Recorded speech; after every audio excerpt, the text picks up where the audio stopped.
गौर प्रेमानंदे हरे हरि बोल। जय ओं विष्णुपाद परमहंस परिव्राजकाचार्य अष्टोत्तर शतु श्री श्रीमद अभय चरणारविंद भक्ति वेदांत स्वामी प्रभुपाद की जाय। अनंत कोटि वैष्णव वृंद की जाय। नामाचार्य श्रील हरिदास ठाकुर की जाय। प्रेम से कहो श्री कृष्ण चैतन्य प्रभु नित्यानंद श्री अद्वैत गदाधर शिवासदि गौर भक्त वृंद की जाय। श्री श्री राधा कृष्ण गोप गोपीनाथ श्याम कुंड राधा कुंड गिरि गोवर्धन की जाय। श्री श्री राधा मदन मोहन की जाय। श्री श्री कृष्ण बलराम की जाय। श्री श्री गौर निताई की जाय। ग्रंथराज श्रीमद् भागवतम की जाय। प्रह्लादेश नृसिंह भगवान की जाय। गौर प्रेमानंदे हरि हरि बोल। All glories to the assembled devotees. All glories to the assembled devotees. All glories to the assembled devotees. All glories to Sri Guru and Sri Gauranga. All glories to Srila Prabhupada.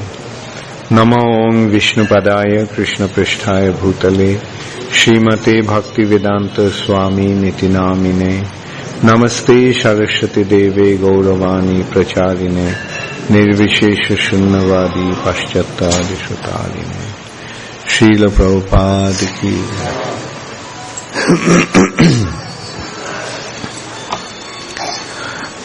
Hare Krishna.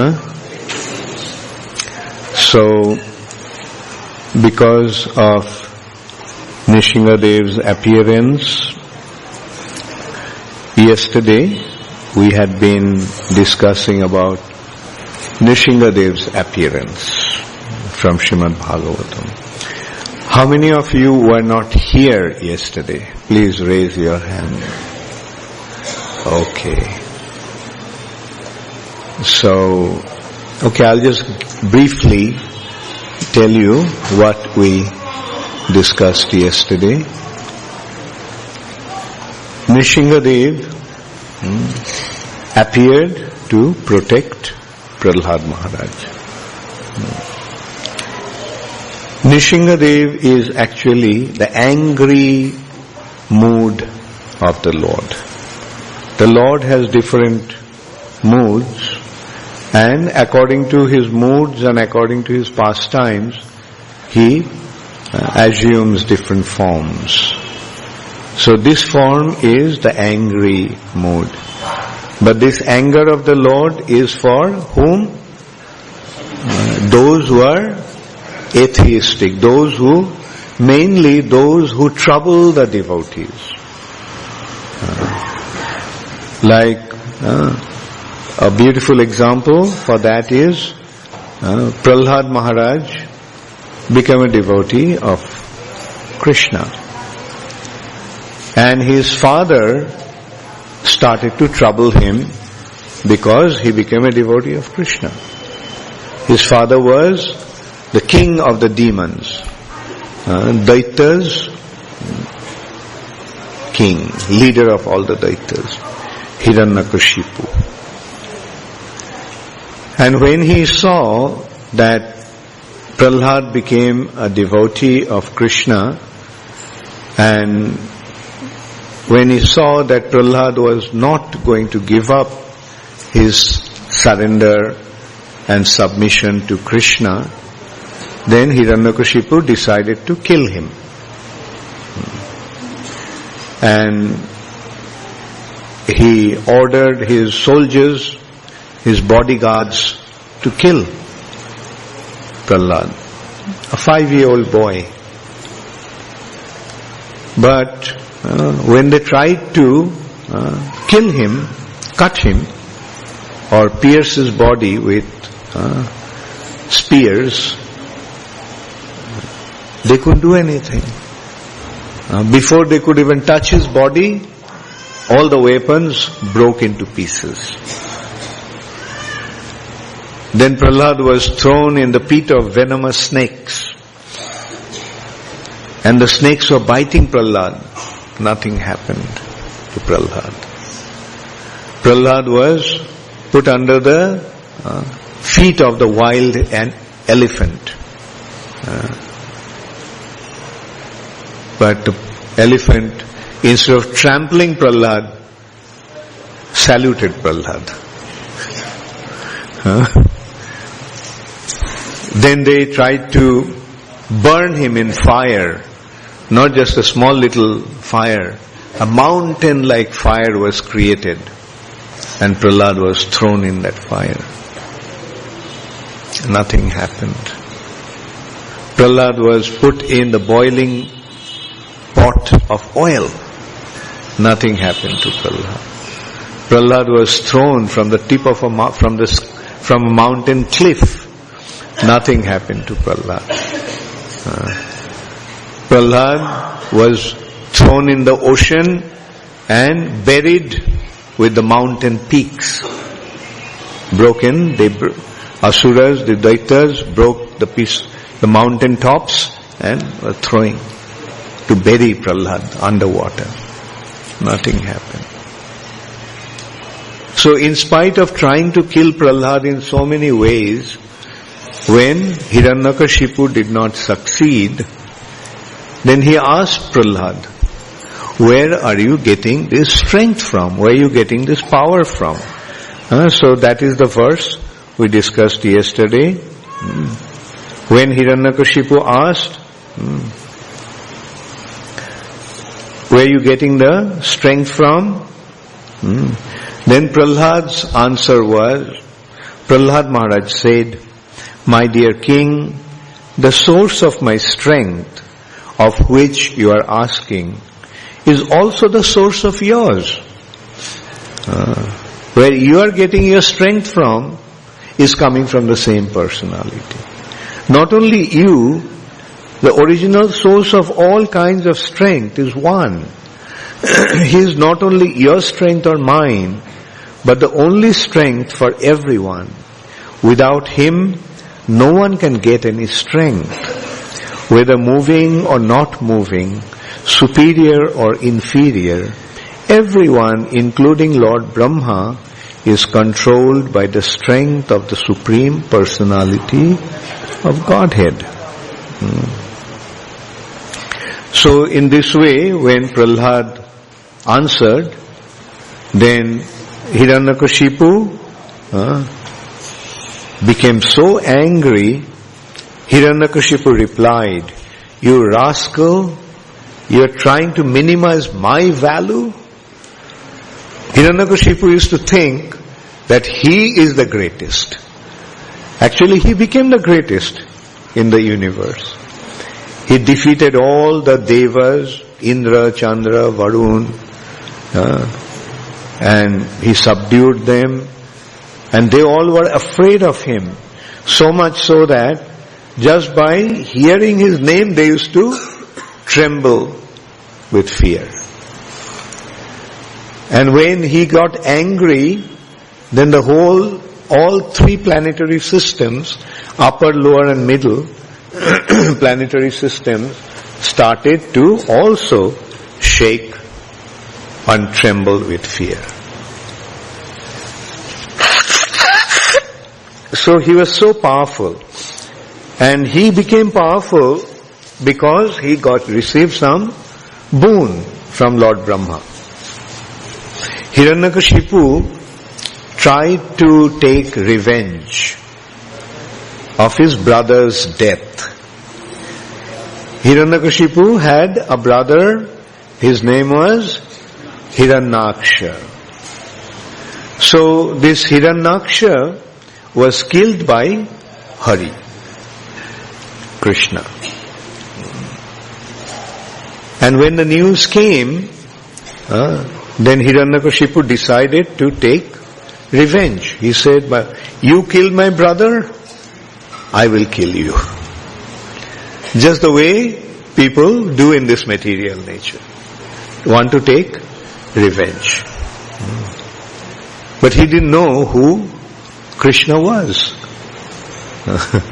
That's why he kind of decided to challenge him in that way. But he understood one thing, that this Krishna is more powerful than him. Because his brother was extremely powerful, equally powerful, if not more powerful than him. And his brother Hiranyaksha was killed by him. So he is very powerful. So he decided to become extremely powerful. And in order to become powerful, meaning in order to become immortal, he thought that if I become immortal, then nobody can kill me. So with a desire to become immortal, he went to Mandar mountain. And he stood on top of Mandar mountain, just on one leg. Not only on one leg, on top of his toe, just on the toe. And he stood there with his hands raised upwards. He stood like that. Not only days together, not only for months together, for years together. Just not moving, just standing there like that, on his toe. Such severe austerity. And in the meantime, the ants found a endless supply of food. They thought, there is some food. So they started to eat his body. So, and as a result of that, the ants had been living there for so long that they created an ant hill around Hiranyakashipu's body. Jai Shri Shri Radha Madan Mohan ki Jai. Jai Shri Shri Krishna Balaram ki Jai. Jai Shri Shri Gaur Nitai ki Jai. Srila Prabhupada ki Jai. So, and as a result of that, what happened? His body was eaten up by the ants. Not only his flesh and fat and skin and flesh, the inside of the body was eaten up. His lungs was eaten up, his intestine was eaten up, his brain was eaten up, his heart was eaten up. So his heart was eaten up. So the heart is the place where the soul resides. So what did Hiranyakashipu do when his heart was eaten up? He kept his soul within his bone marrow. Within his bone marrow. Haribol, if you have to cut something, cut it outside.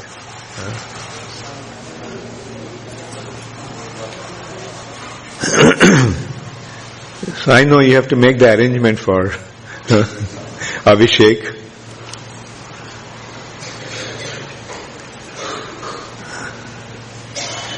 So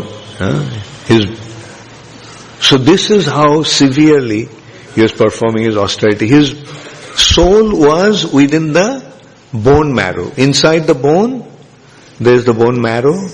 There he preserved his soul. And due to his severe austerity, a terrible heat was generated. And that heat reached the heavenly planet. And the demigods were being scorched. Demigods were burning. Indra, Varun, they couldn't stay there in heavenly planet. They ran to Brahma. Please do something about it. Because of his severe austerity, we all are getting burnt. So then Brahma came and he took some water from his water pot, Kamandalu, and he sprinkled some water on Hiranyakashipu's body. And his body was rejuvenated. Previously it was just a skeleton standing, and now got a beautiful body, not only a beautiful form, but this body was so strong, it was stronger than thunderbolt. Even thunder couldn't do anything. The thunder, Hiranyakashipu's body became so strong that when Indra hurled thunder at him, he felt some flower petal was falling on his body. So that is how powerful Hiranyakashipu became already due to his austerity. So Brahma came and asked Hiranyakashipu, why are you performing such austerity? What do you want? He said, I want to become immortal. So please grant me. If you are pleased with me, grant me immortality. Hiranyakashipu was under the impression that Brahma is the supreme person. In the universe, Brahma is the supreme, highest. So the people whose knowledge is only limited to this universe, they will think that Brahma is the highest. So he thought that pleasing Brahma, he could get the benediction of immortality. But when he told that to Brahma, Brahma said, look, even I am not immortal, so how can I give you immortality? Boon of immortality. Ask for any other boon, but not this boon. This I can't grant. So then Hiranyakashipu said, okay, give me the boon that no Daitya, Danava, Sura, Asura, Rakshasa, Kinnara, Gandharva, Naga,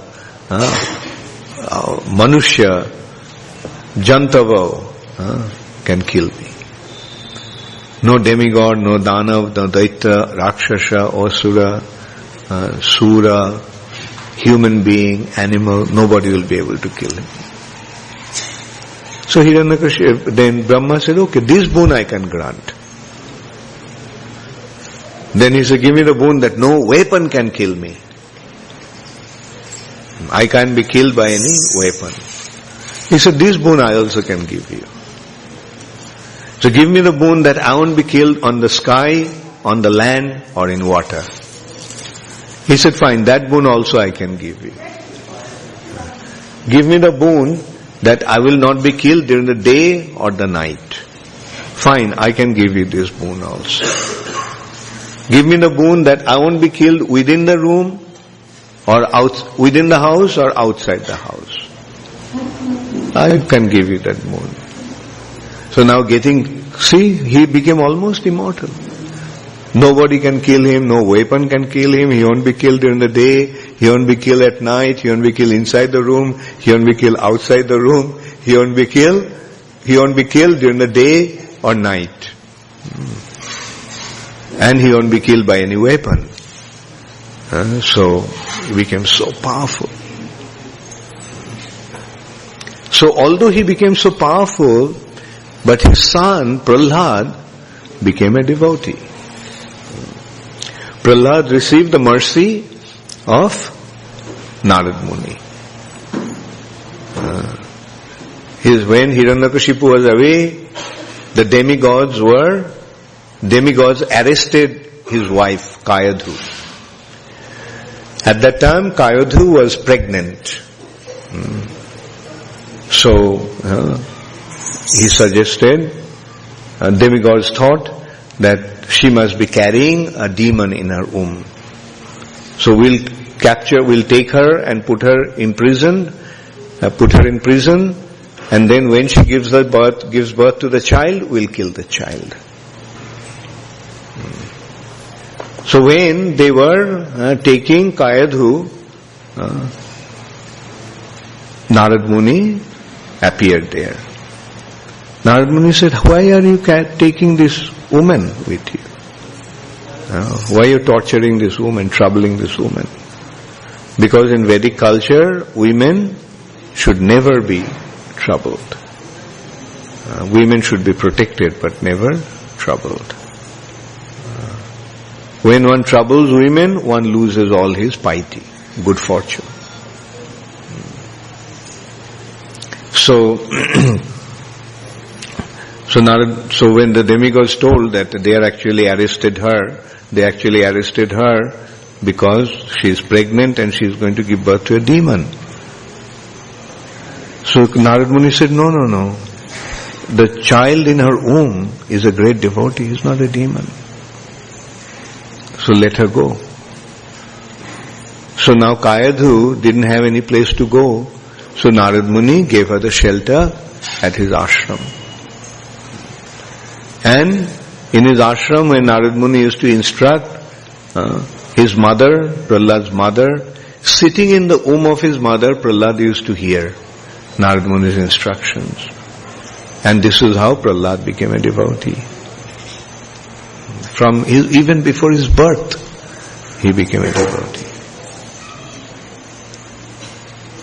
So, then Prahlad, Hiranyakashipu came back, Narad Muni returned Kayadhu back to him. Your wife was in my custody. Now that you are back, I am returning her. And Kayadhu, Narad Muni gave Kayadhu one benediction that the child in her womb would not be born until his father returned. That means until Hiranyakashipu returned. So, Prahlad was actually born after Hiranyakashipu returned. And when Prahlad was about 5 years old, he was sent to the Guru's ashram. Who became Prahlad's teacher? Prahlad's teacher became two sons of Sukracharya. Sukracharya is the guru of the demons, Daityas. So Sukracharya's sons became their teacher. And so one day, Hiranyakashipu made Prahlad sit on his lap and asked, my dear son, what did you learn in your school? What is the most important knowledge? And Prahlad said, Daddy, the most important knowledge is to surrender unto Krishna.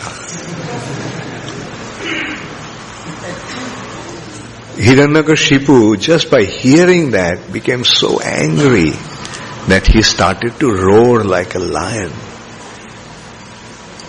And he says, call the teachers. What education he is giving to my son? So as I told, when Hiranyakashipu got angry, the entire universe began to shake with fear.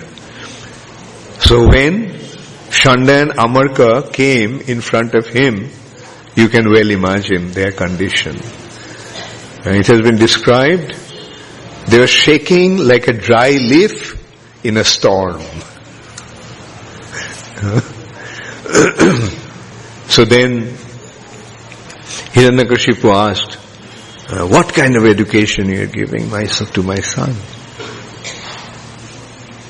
And they said, well, we are teaching them economics, politics, finance, management. So where did he learn about Krishna Bhakti? We don't know. Maybe the demigods are coming in disguise and giving him that education. So Hiranyakashipu made arrangement that nobody would be allowed to go inside that ashram of his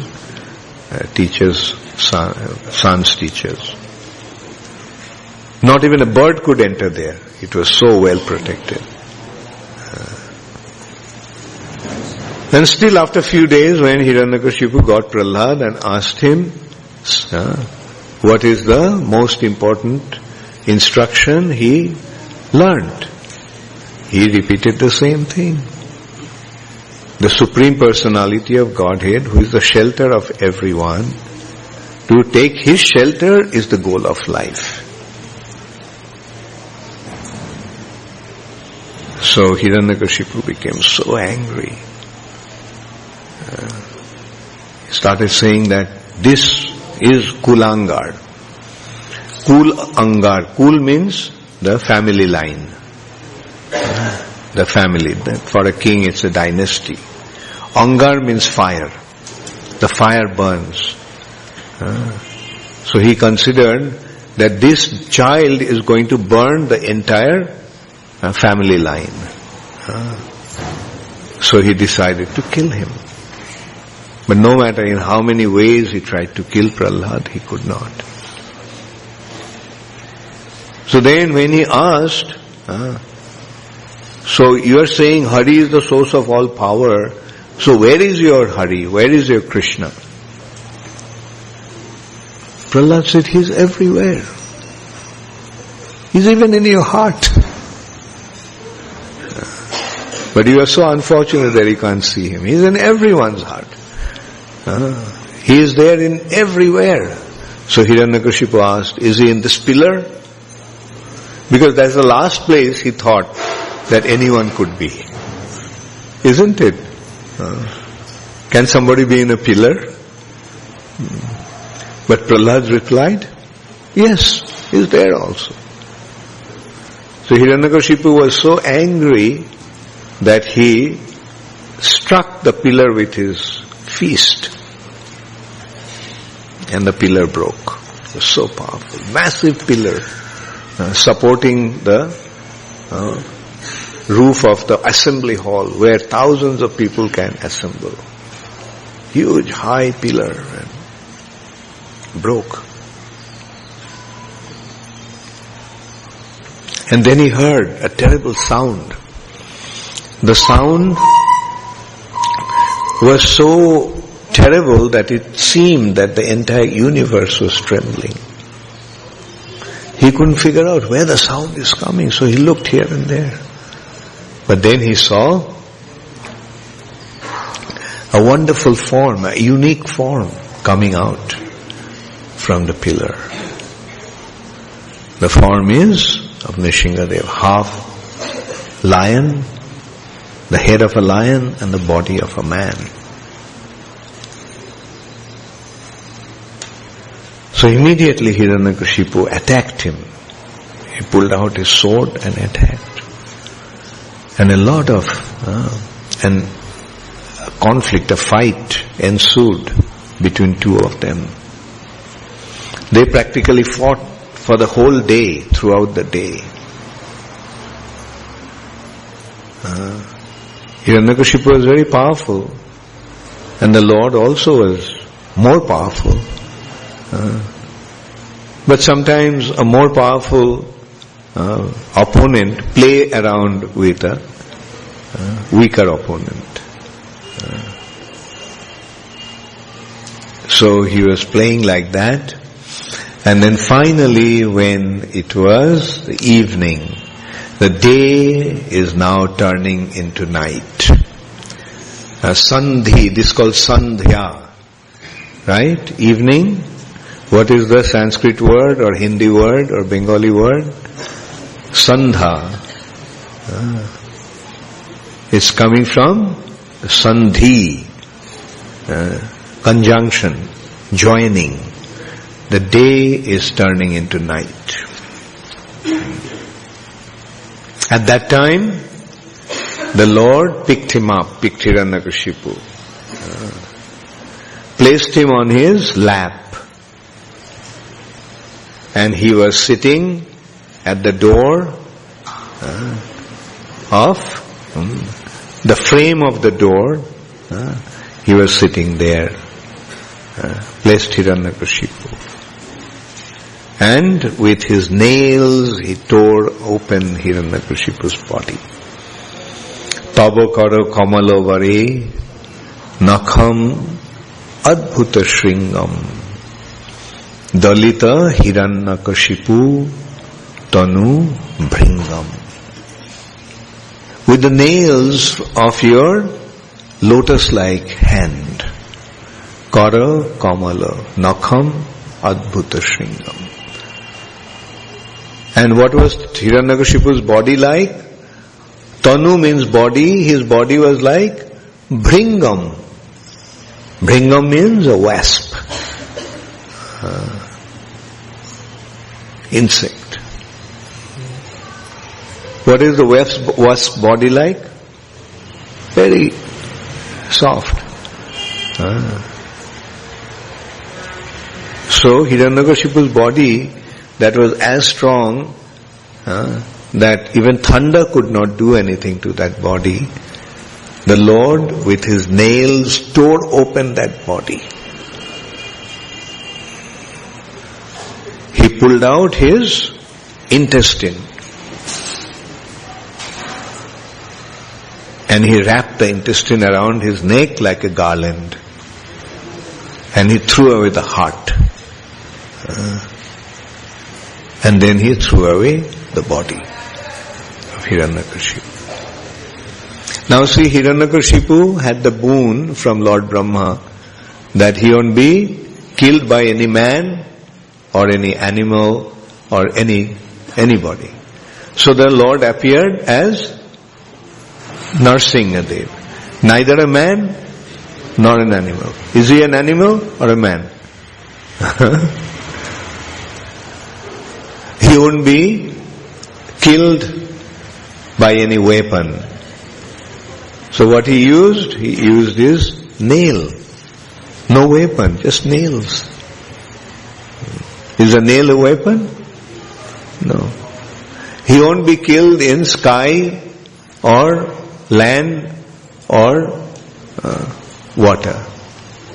So he was placed on his lap, which is neither the sky nor land. He won't be killed inside the room or outside the room. So he sat at the door, which is neither inside nor outside. So this is how Hiranyakashipu was killed by the Lord. So here we see two things. No matter how powerful Hiranyakashipu was, but in front of the Lord he became totally insignificant.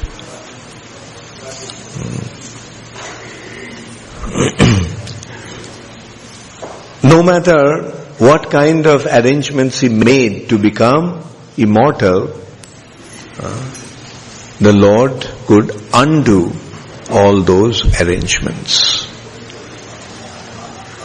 On the other hand, we see Hiranyakashipu was trying to kill Prahlad in so many ways, but he didn't succeed. Now what's the difference between Prahlad and Hiranyakashipu? Prahlad is a devotee and Hiranyakashipu is a demon. So the Lord protects his devotee under all circumstances.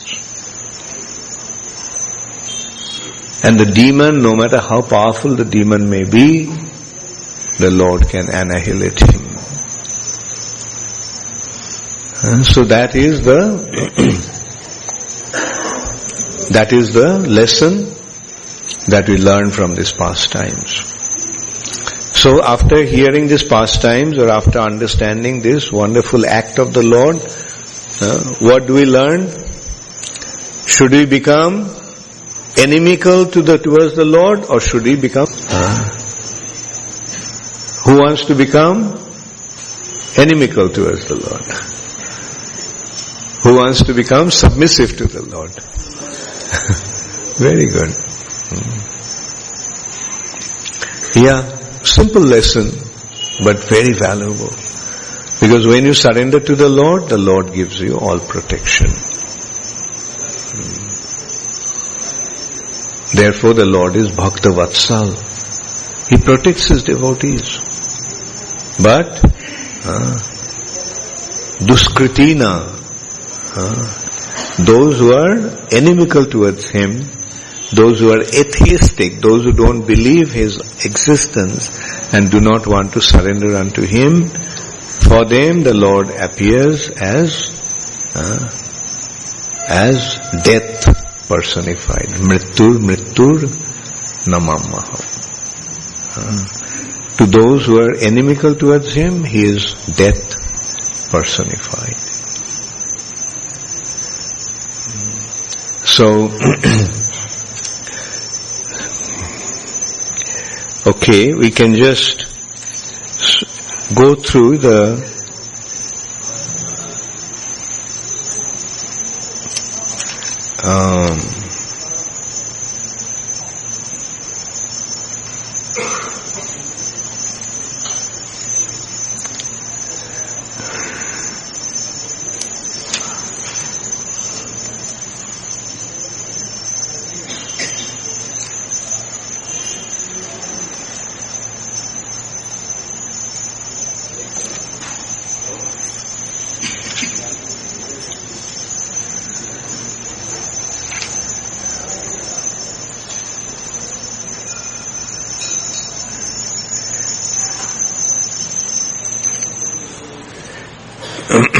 manifesting a full effulgence and fearsome countenance, Lord Nrisimha, being very angry and finding no contestant to face his power and opulence, then sat down in the assembly hall on the excellent throne of the king.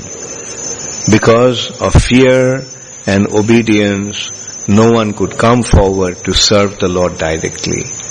After killing killing Hiranyakashipu, Nrisimhadev sat on the throne. But he was so angry that no one dared to come near him. Hiranyakashipu had been exactly like a fever of meningitis in the head of the three worlds. That means meningitis, what does it do? It gives headache. So Hiranyakashipu was the headache of the three worlds. Thus when the wives of the demigods in the heavenly planets saw that the great demon had been killed by the personal hands of the Supreme Personality of Godhead, their faces blossomed in great joy. The wives of the demigods again and again showered flowers from the heaven upon Lord Nrisimhadev like rain. They were flower showering flowers. So anyway, then the different demigods started to offer their prayers. I'll just briefly read a few of those prayers and then I'll invite questions, because so many of you are here today. I presume that you'll have a lot of questions, but I want to give a lot of time for the question answers. Lord Brahma prayed, "My Lord, you are unlimited and you possess unending potencies. No one can estimate or calculate your prowess and wonderful influence. For your actions are never polluted by the material energy. Through the material qualities, you very easily create the universe, maintain it, and again annihilate it. Yet you remain the same without deterioration. I therefore offer my respectful obeisances unto you." Lord Shiva said, "The end of the millennium is the time for your anger. Now that the insignificant demon Hiranyakashipu has been killed, O my Lord, who are naturally affectionate to your devotees, kindly protect his son Prahlad Maharaj, who is standing nearby as your fully surrendered devotee." Then Indra prayed. King Indra said, "O Supreme Lord, you are our deliverer and protector.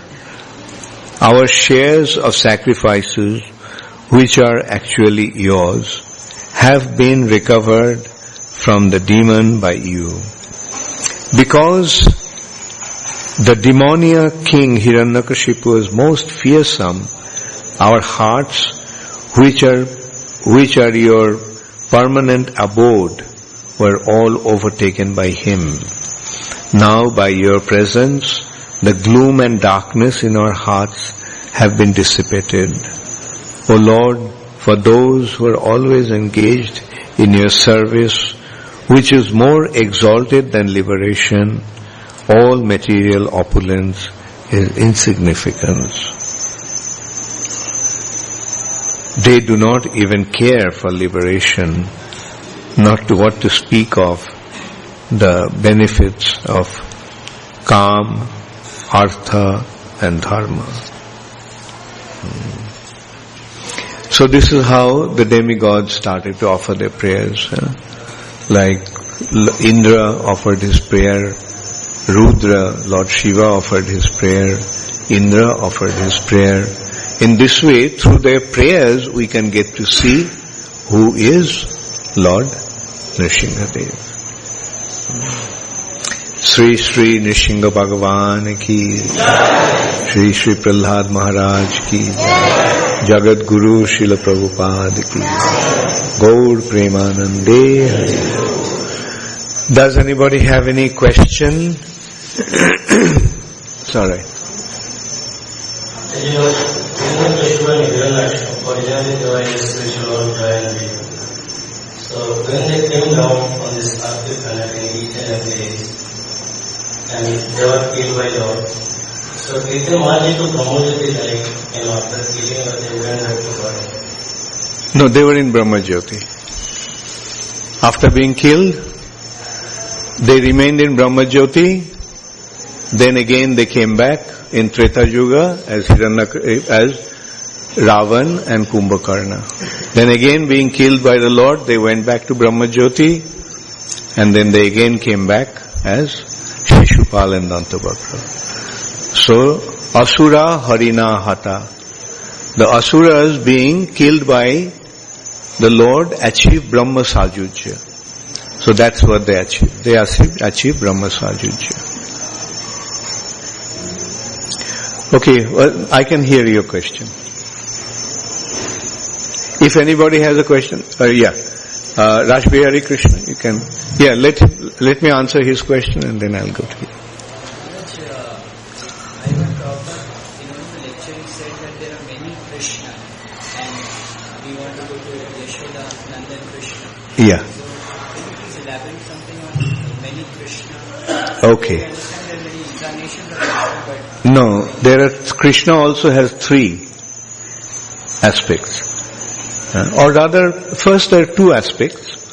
Devakinandan Krishna, or Vasudev Krishna, Vasudev's son, and Nandanandan Krishna, the son of Nanda Maharaj and Jashoda.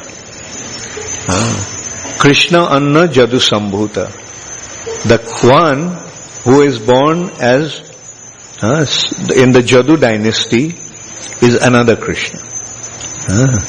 But Jasodanandan Krishna, Brajendraనందన్ Krishna, Vrindavanam Parittajya Kutra Kadapi Nagachati. Leaving Vrindavan, he doesn't go anywhere. And Vasudev Krishna also has 2 features. One is Mathuresh, of Krishna of Mathura, and Krishna of Dwarka. So Dwarkesh Krishna is Purna. Mathuresh Krishna is Purna Tara. And Brajendranandan Krishna is Purna Tama.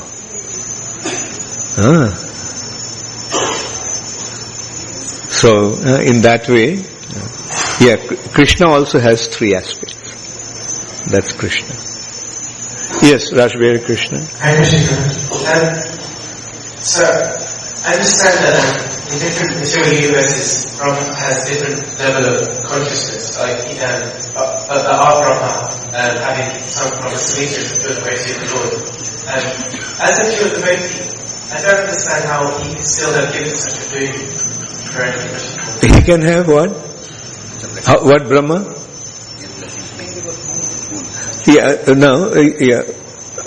How can he give boons? How he can give, as a pure devotee of the Lord, 2 questions.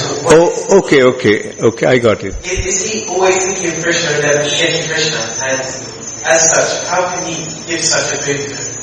Yeah. You see, these demigods, they actually act according to karmic reactions. So, like his consideration was, by performing austerity, Hiranyakashipu achieved so much karma, good karma, or rather karma.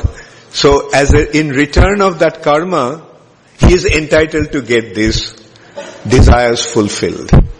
That was like, the demigods do not do things on their own volition. They function according to guna and karma. They see how much guna, or how much piety you have, and how much, what is your desire. So accordingly they fulfill the desires. They themselves do not go out of their way to do anything. And when we say that Prabhupada was a good way to the Lord, like on what level is he a friend? You see, this way the demigods, they are not really in the category, not so much Brahma, but the demigods are not in the category of pure devotees. They are mixed devotees. They have the karma mishra devotees. Right? They still have the desire for enjoyment. And that's why the Lord has given them the assignment, okay, you perform these activities. But of course, Brahma is our Sampradaya Acharya. Brahma's position is different. That, they actually act in conjunction with Lord's desire. Like if you get the bigger picture, then it becomes clear the role of Brahma here. The bigger picture is, Jai Vijay wanted to give the Lord the taste of chivalry. Right? And so the arrangement was made, because in Vaikuntha, nobody can fight with the Lord. Okay, they will fight with the Lord. Because melo of chivalry is derived, Birarash is experienced out of fight. So, there is a need for fighting with the Lord. Now in Vaikuntha that fighting cannot take place. So they had to come to the earth planet. Right? And these are all secondary arrangements. And Brahma is a part of that. Right? He is kind of assisting in making the arrangement that Yogamaya is organizing. Okay, there are some questions from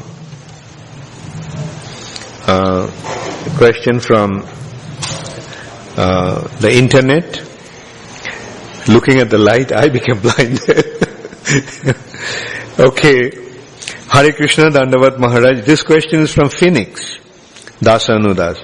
Question is that Prahlad Maharaj was enlightened in his mother's womb by Narad Muni. Who else has received enlightenment in womb other than him? The immediate answer that comes to my mind is Abhimanyu. Abhimanyu, when he was in his mother's womb, Subhadra asked Arjun, how does one enter into Chakravyuha and come out of Chakravyuha?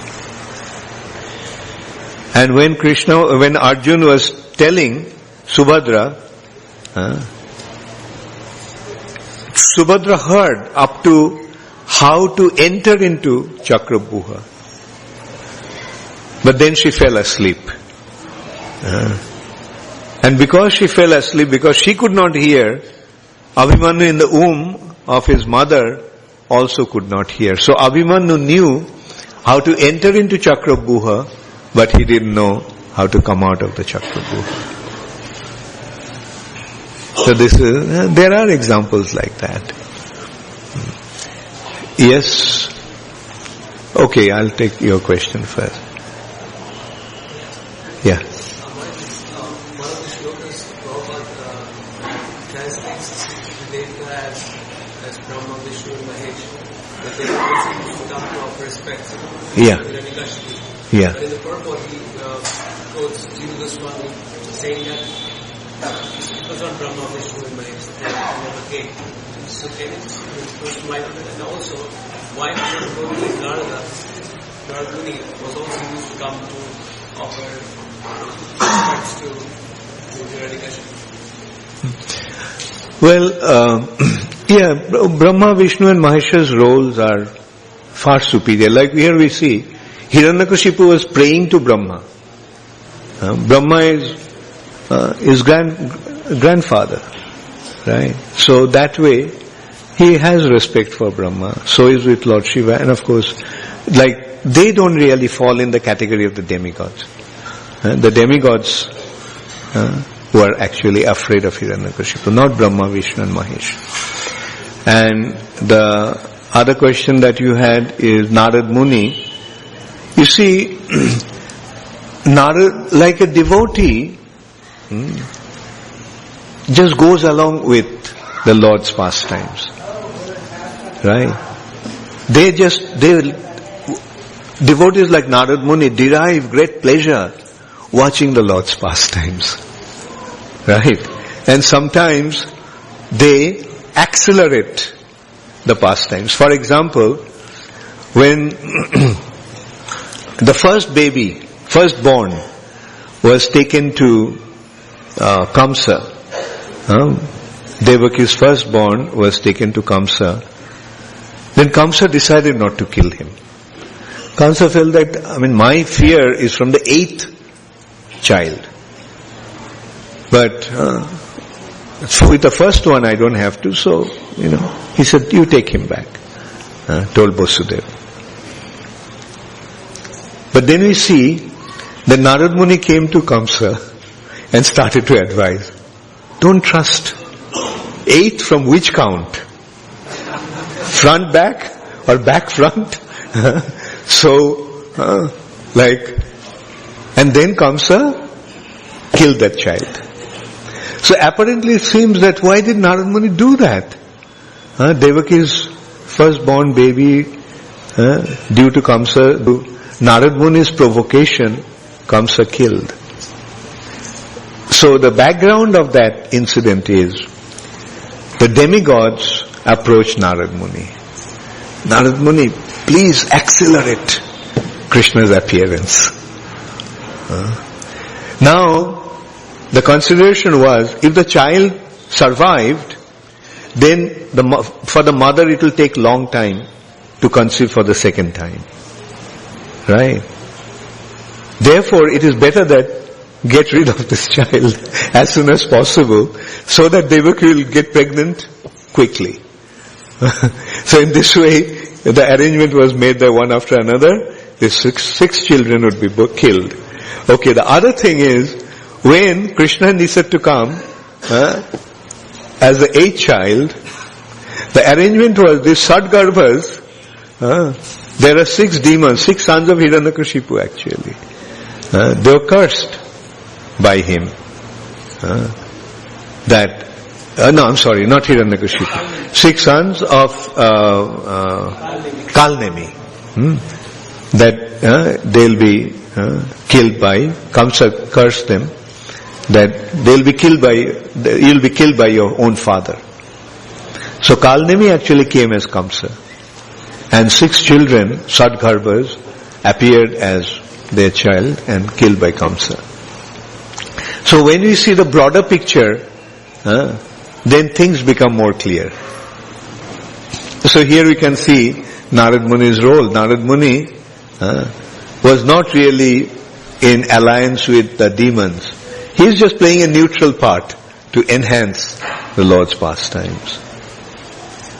Okay, what's your question? I have 2 questions. The first question is relevant to the second one. First question is that, for example, after listening the stories, we have 2 souls.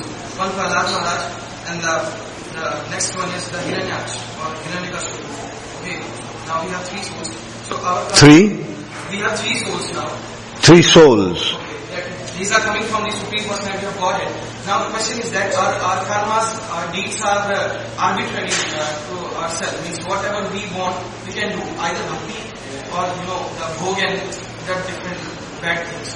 So if we do good things, then we will become the devotees like, Prahlad Maharaj. And if we perform bad deeds, we will get back into the particular cycle where we will be, incarnated as the Hiranyakashipu or bad souls.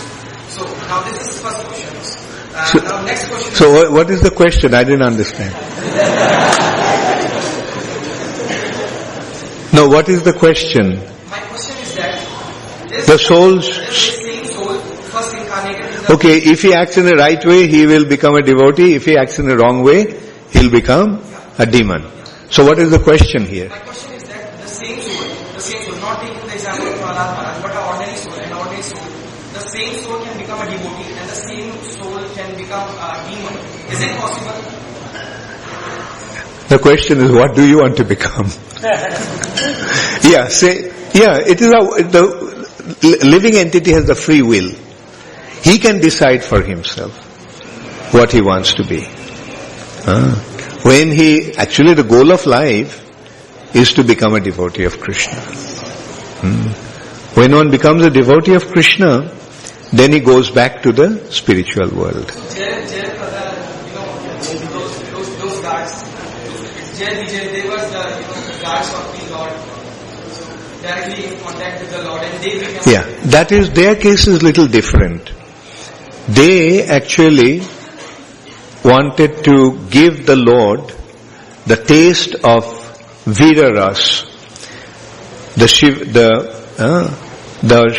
the mellow that is derived out of fighting. This is one of the 12 mellows. So these mellows are of fighting is not experienced by Lord in Vaikuntha. So they wanted to give the Lord that taste. That's why they came as the opponents of the Lord to fight with the Lord and give him the pleasure. Actually, they were devotees of the Lord. It is like the Lord's pastimes are like a drama. So the king is organizing a drama. In a drama, you have to have a hero and you have to have a villain. Without a hero and villain, there cannot be drama. Right? Because drama means conflict. So, in a drama that the king is organizing, he needs a villain. Now some actor has to play the villain's role. Now when the king is organizing that drama, who he'll appoint as the villain? Will he get a villain to play the role? Or will he get his own man to play the role? Own man.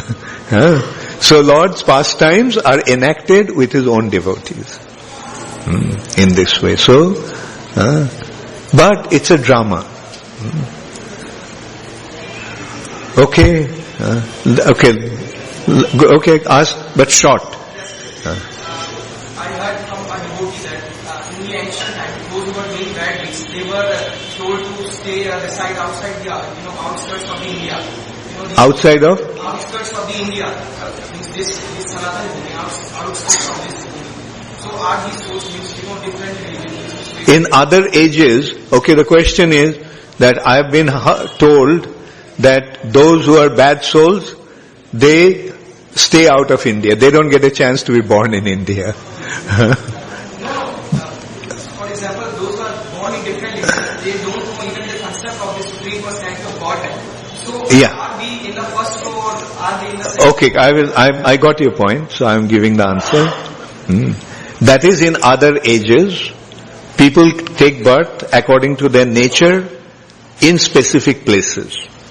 Like for example, Bharat is in the mode of goodness. So people, those who are in the mode of goodness are born in India. Then Europe is in the mode of passion. So those who are in the mode of passion, generally, they take birth in Europe. Those who are in mode of ignorance, they are born in Africa. Just in general.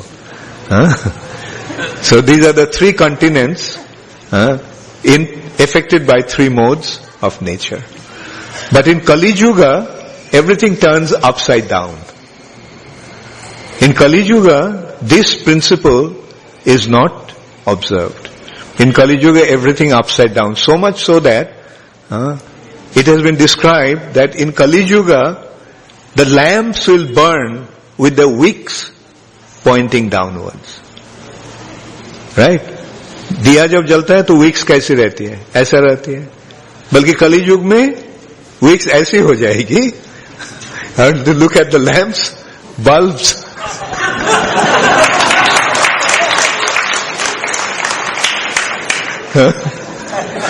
So this is the age of Kali. The land of Dharma today, unfortunately, has become the land of Adharma.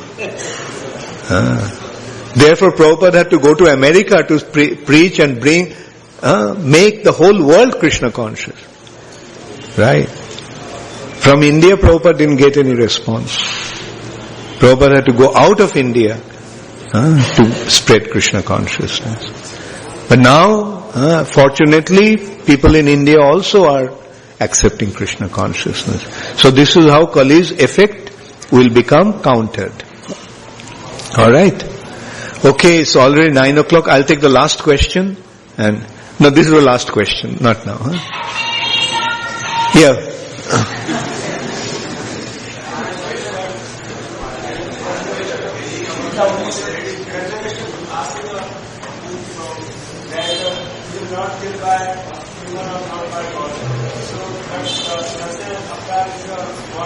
No, Devta and God are different. Devta and Bhagavan is different.